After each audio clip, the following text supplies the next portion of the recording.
The average American household earns $74,000 a year. That sounds like enough. It sounds like comfort, security, maybe even a little freedom. But here's what nobody tells you.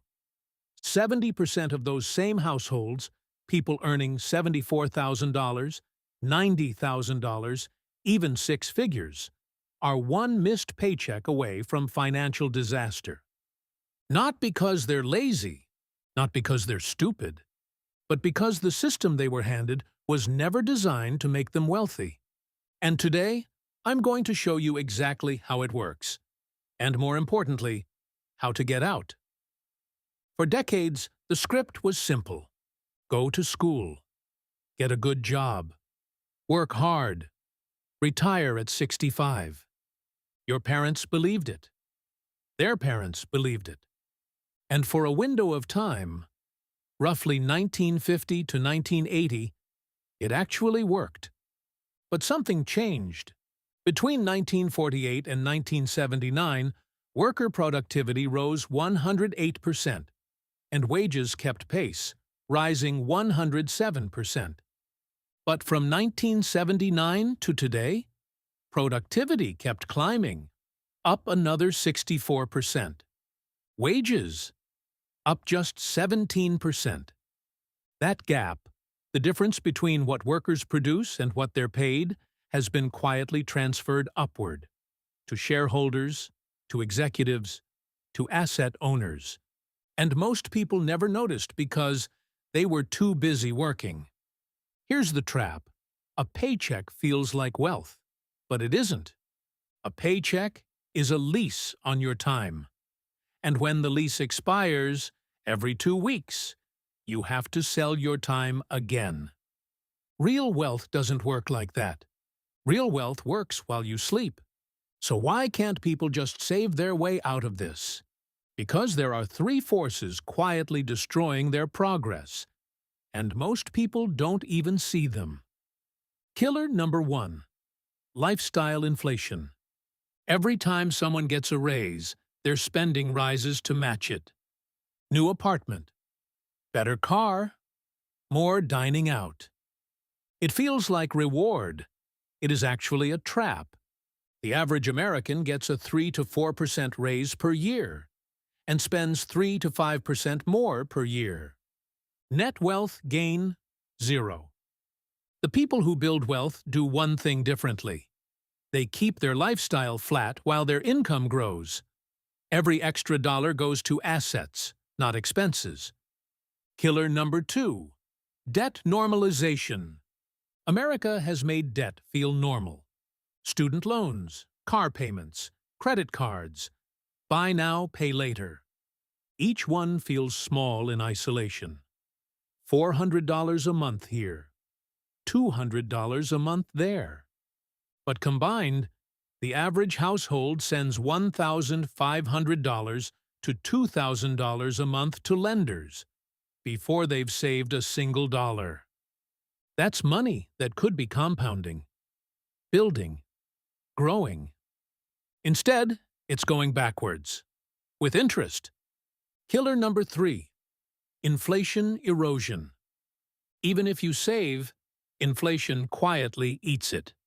Cash in a savings account earning 0.5%, while inflation runs at 3 to 4%, means you're losing purchasing power every single year.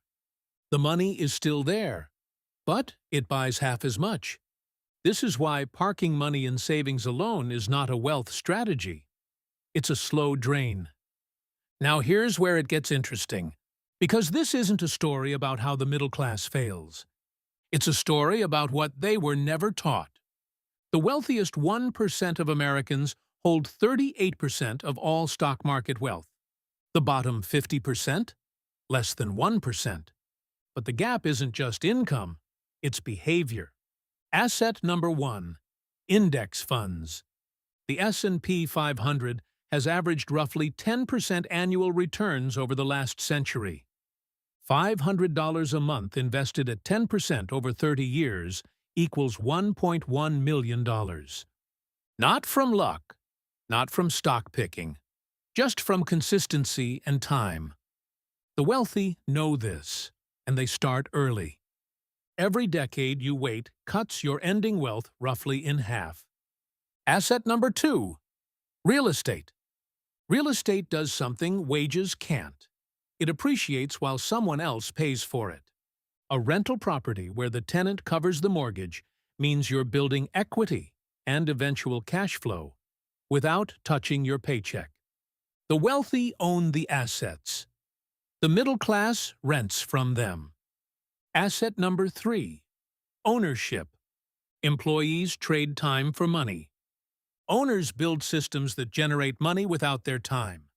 This doesn't mean everyone needs to start a business tomorrow, but even small shifts, a side income, a royalty, a stake in someone else's business, compound dramatically over time. The shift is from "how much can I earn" to "how much can I own?" So what does this look like in practice? Here's a simple framework, not theory, not inspiration. An actual sequence. Step 1. Stop the bleeding. Before you invest $1, eliminate high-interest debt. Anything above 7% interest is destroying more wealth than the market can build.